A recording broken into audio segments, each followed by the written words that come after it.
ठीक है। तो यहाँ कहा गया कि एज पर गिवन फिगर, जो फिगर दिया गया है, टू स्प्रिंग, अब स्प्रिंग कांस्टेंट्स कितने हैं, एक का k है और दूसरे का 2k है, are connected to the mass m, इस मास m से कनेक्टेड है दोनों स्प्रिंग अलग अलग फैशन में, ठीक है।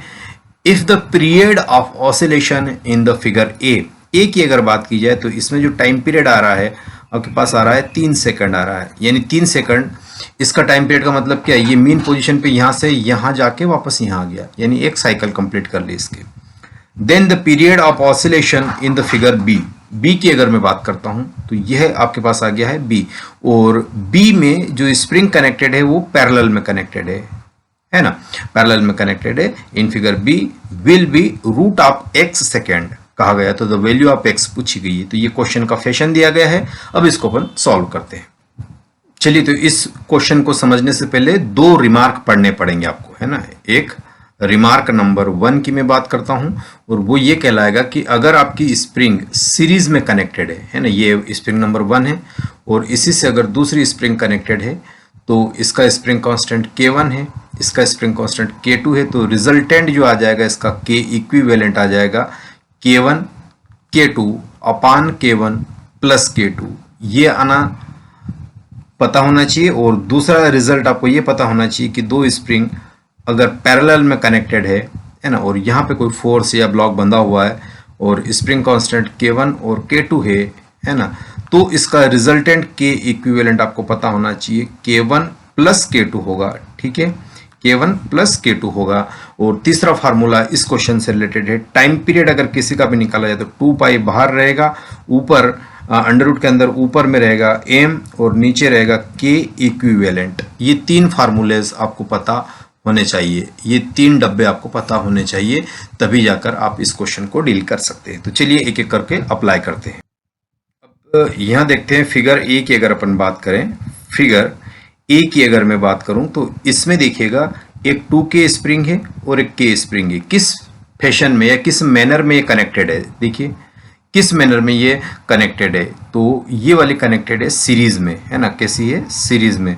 और सीरीज के लिए रिजल्ट हमने ये वाला निकाल के रखा है ना, तो यहाँ लिख सकता हूँ फॉर सीरीज, है ना, K इक्विवेलेंट निकाला ना फॉर सीरीज, तो K इक्विवेलेंट कितना निकलेगा बताइए, है ना, इसका 2K है और इसका K, फार्मूला आपके पास ऑलरेडी ये है, तो यहाँ लिखूंगा K इंटू 2K अपान में आ जाएगा K प्लस 2K, और सॉल्व करेंगे यहाँ से तो 2K बाई 3 आ गया, ठीक है। तो यहाँ से टाइम पीरियड का यही वाला फार्मूला जो यहाँ दिया गया है, तो T is equal to 2 pi root mass जो इससे कनेक्टेड है वो कितना है, m है, और K इक्विवेलेंट मैंने 2K बाई 3 लिखा है, तो 2K बाई 3 लिखा है।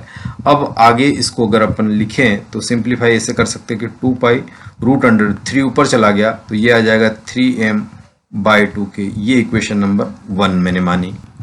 तो यहाँ से रिजल्ट एक TA आ गया है मेरे पास, ये वाले केस में आ गया कितना, 2 pi root 3m bye 2K, ये इक्वेशन नंबर ऑलरेडी मैंने 1 दे रखी थी। अब दूसरी इक्वेशंस के बारे में बात करते हैं, व्हाट फॉर, किसके लिए, फॉर बी फिगर, है ना, फॉर फिगर नंबर बी के बारे में बात करते हैं। तो बी के बारे में थोड़ा सा आप देखिए क्या कंडीशन बन रही है, दोनों स्प्रिंग कैसी है, पैरेलल में कनेक्टेड, और पैरेलल के लिए हमने क्या रिजल्ट इजाद कर रखा है, K1 प्लस K2। तो इस केस में K इक्विवेलेंट कितना आ जाएगा, सिंपल अलजेब्रिक एडिशन, मतलब K प्लस 2K, तो ये कितना हो गया, 3K हो गया, यानी इसमें अगर K इक्विवेलेंट में लिखूंगा तो कितना आ जाएगा, 3K आ जाएगा। चलिए, है ना, ये 3K आ गया, है ना।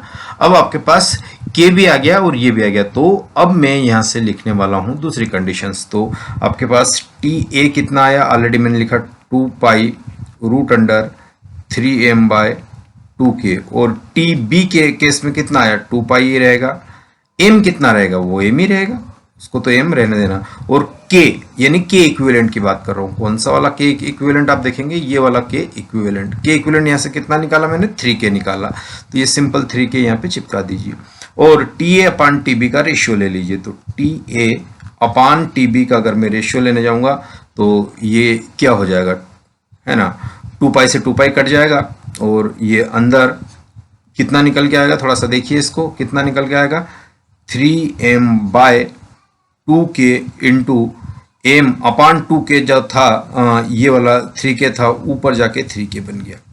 यस और नो?